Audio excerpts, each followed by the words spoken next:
Hi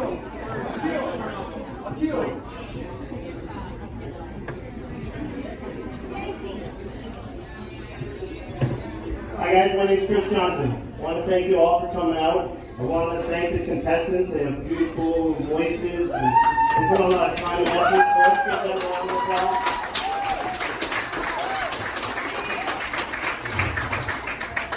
Showtime clearly underestimated how much you guys like their alcohol, so let's give it up to the two pork servers that have been killing.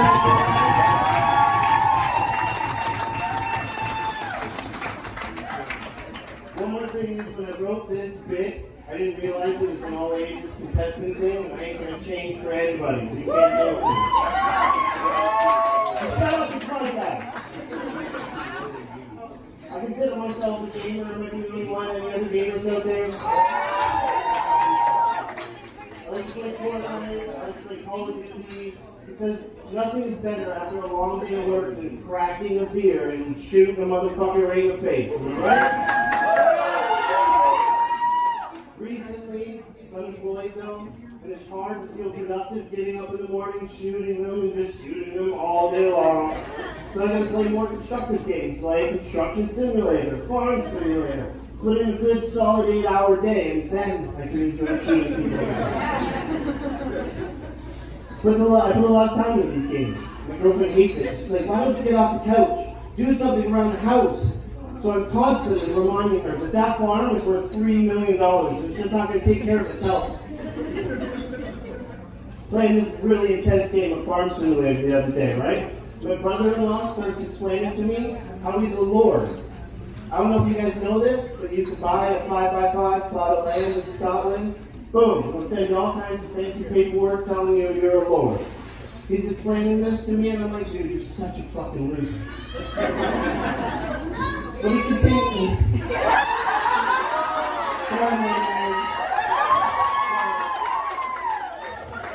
We're going to have to do it. It's going to get dark, so hang on here.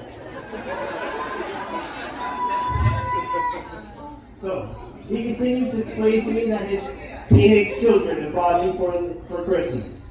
They got a sweater that said, praise the Lord, did it out of their own money. The parents had no idea what these little fucking trolls were doing. And I say that because I stopped at the house one day and I opened the door. One of the kids answers the door. He's like, hey, Gaylord, your friends are here. And I know where the kids get that sense of humor. Because instantly, Dad's like, I'm going to have 2 or 3 more of you slave children. You're going to have to call me master. So as soon as I get to the living room, I congratulate him on his new title of Master Gaylord. And I'm in a little bit of a pickle, guys. I'm dating my best friend's sister. Hang on, it gets worse. I know you're thinking it's weird, but it's not that weird. But it's going to get worse. To understand how bad this is, we have to go back to I'm just a teenager. I'm discovering Saturday morning cartoons and my dick. Not always at the same time, but He-Man and that onesie. My man gets me. While this is going on, my girlfriend, much different life. She has 2 kids and a tattoo before she's even old enough to vote. And you know how some people get tattoos to symbolize certain moments in their life? She's done that as well. She got 2 dolphins. They symbolize her 2 children. But now that tattoo acts more like a birth control. It's not what everybody's thinking.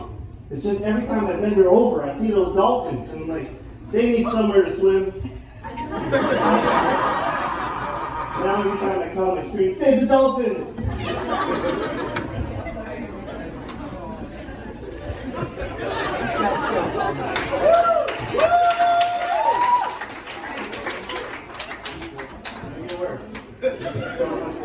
It's going to get worse before it gets better. So, I want to pause comedy for a second, guys. I want to talk to you I want to talk to everybody to something that's very important to me. You guys seem very open and honest, and I think I can share some wisdom on you guys.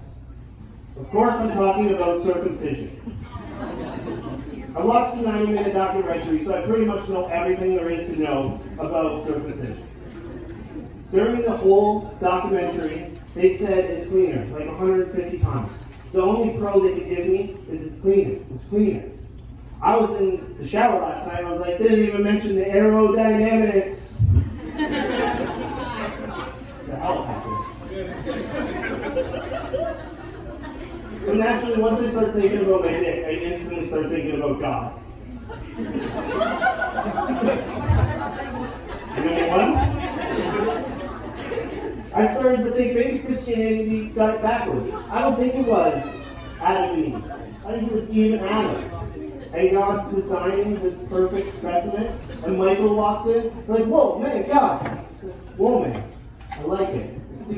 I like it. We'll work with it.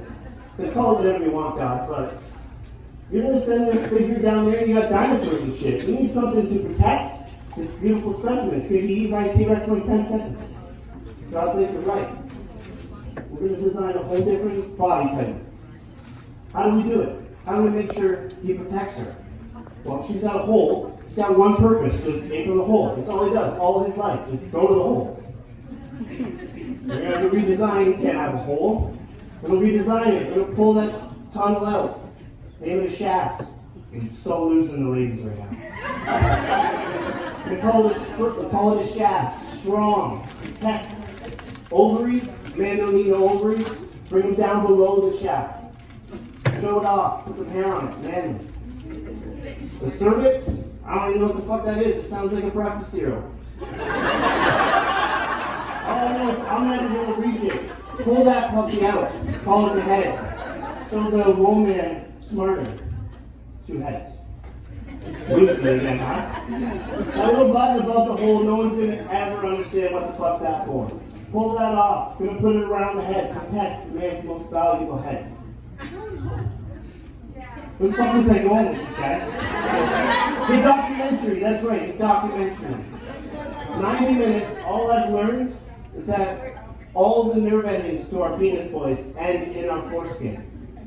They stole my fucking clit, ladies. That's the whole premise of the joke. They stole my clit before I was a little baby. Now I don't have it anymore.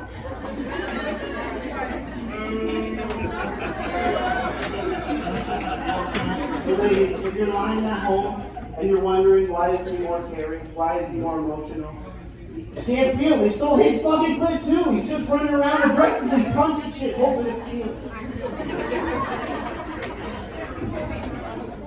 Okay, anyway, back to my weird shit. Remember I was saying the whole boyfriend-girlfriend thing?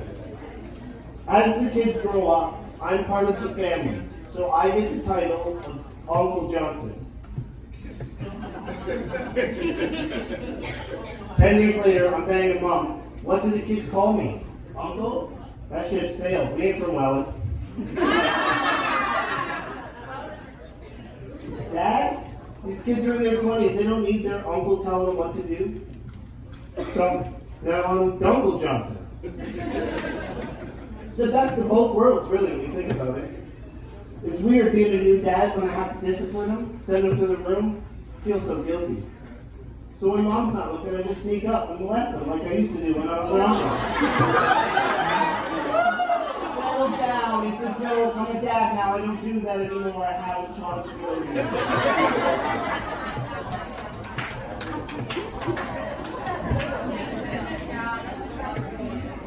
Okay, I got one more, guys, and I need to remind you that I said it was going to get dark, and I have no affiliation with St. John's anyways.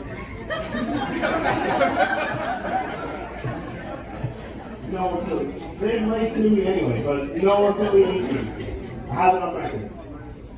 So, I was doing CPR this week in class. I learned a lot. I was actually shocked at how much me and St. John's Ambulance has in common. First of all, 8 and up, you're an adult. And if I knock you unconscious and I ask you for consent, it's implied.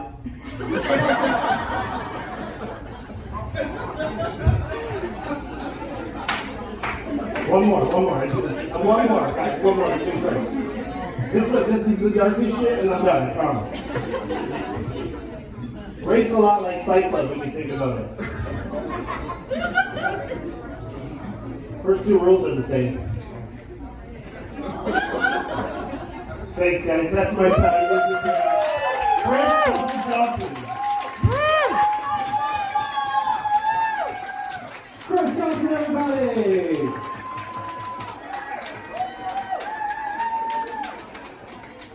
Oh, ladies and